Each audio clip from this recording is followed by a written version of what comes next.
했어? 지켜주는 사람이 많아서. 날 사랑하기라도 할 건가? Hai guys, ketemu lagi dengan vampir tampan Sun Woo-hyeol. Wastu milik Woo-hyeol kini akan digunakan sebagai guest house di mana Dusik dan Hwon akan berinvestasi di dalamnya. Sepertinya Woo-hyeol kini punya perhatian lebih kepada In-hye. Entah itu karena dia butuh darahnya atau memang sekarang dia sudah mulai menyukai In-hye.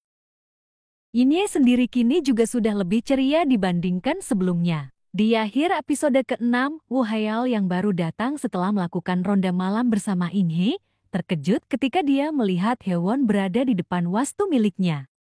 Woo-hyeol yang mengira kalau Hwon adalah Hae-sun, langsung memeluknya tanpa memperdulikan keberadaan In-hye yang berada di sana. Karena fokus pada masa lalunya, Woo-hyeol lupa bahwa Hae-sun kekasihnya telah meninggal dunia bertahun-tahun yang lalu. Sehingga ketika dia melihat orang yang mirip dengan Hae-sun, dia langsung beranggapan bahwa itu adalah Hae-sun kekasihnya. Akhirnya In-hye pun menasihatinya agar menganggap Hwon adalah sebagai Hwon yang sekarang, bukannya Hae-sun yang sudah meninggal dunia. Karena itulah Woo-hyeol kini berusaha mendekati Hwon dengan mendatanginya ke kantornya dan mengiriminya bunga. Sementara itu, In-hye akan dibuat jengkel kembali dengan ulah 3 vampir yang sekarang sudah bangkrut ini, di mana teman Woo-hyeol yang dituduh mencuri emas Woo-hyeol ini, yakin kalau In-hye lah yang mencuri emas-emas tersebut, sehingga mereka ingin menggeledah wastu tersebut. Sementara hubungan In-hye dan Dusik nampaknya berkembang ke arah yang lebih positif, karena dua orang ini sekarang menjalankan bisnis yang sama. Mau tidak mau Dusik dan In-hye harus sering bertemu untuk membicarakan konsep guest house yang mereka inginkan. In-hye sendiri terlihat menikmati aktivitas barunya sebagai pebisnis setelah sebelumnya dia kehilangan pekerjaannya sebagai perawat. Itulah sebabnya kini dia terlihat lebih ceria dibandingkan sebelumnya. Apalagi sekarang dia menerima perhatian dari Dusik yang diam-diam menyukainya. Dan dari Woo-hyeol yang juga berusaha memberi perhatian pada In-hye seperti ketika dia melihat Dusik memberi perhatian padanya. Untuk membicarakan masalah bisnis yang sedang mereka jalankan bersama, In-hye dan Woo-hyeol serta Dusik dan Hwon sedang melakukan makan malam bersama sebagai rekan bisnis. Karena Woo-hyeol tidak makan makanan manusia, In-hye berpesan padanya agar berhati-hati supaya identitasnya tidak terbongkar. Namun masalah akan terjadi ketika Woo-hyeol yang melihat Dusik ingin memberikan udang pada In-hye ini malah mengambil udang tersebut dan memakannya. Meskipun Woo-hyeol sangat menikmati udang yang dia makan, In-hye merasa kesal karena khawatir kalau identitas Woo-hyeol akan terbongkar di hadapan Dusik.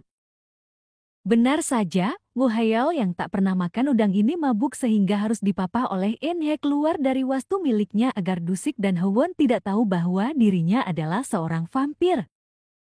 Sementara di tempatnya kini berada, Woo-hyeol yang sedang mabuk ini akhirnya menjatuhkan dirinya di pelukan In-hye. Sedangkan Pak Ko yang sepertinya tahu apa yang terjadi antara Woo-hyeol, In-hye dan Hwon bilang kalau mereka yang ditakdirkan akan berakhir bersama. Wah. Kira-kira siapa ya yang dimaksud dengan mereka oleh Pak Ko? Apakah Woo-hyeol dan In-hye? Atau Woo-hyeol dan Hwon? Atau In-hye dan Dusik? Sebenarnya saya sendiri masih bingung dengan ucapan Pak Ko kepada Woo-hyeol yang bilang kalau darah In-hye akan merubahnya jadi manusia jika Woo-hyeol meminumnya ketika In-hye sudah jatuh cinta. Dalam persepsi saya, maksud Pak Ko di sini adalah Woo-hyeol harus membuat In-hye jatuh cinta padanya. Tapi dari apa yang terjadi semalam, Woo-hyeol nampak tidak peduli kepada siapa In-hye akan jatuh cinta. Yang penting ketika In-hye sudah jatuh cinta, maka darah In-hye sudah tidak akan beracun lagi. Meskipun In-hye akan mencintai orang lain dan bukan mencintai dirinya. Semakin membuat penasaran, mari kita saksikan episode selanjutnya minggu depan. Bye-bye. I know you told your friend you're not okay, and tell me what's wrong and why you never said you felt that way. Guess you're trying to stay strong and fake a smile until I look away. But I've known you too long, it hurts to watch your blue eyes fade to gray as you fade away.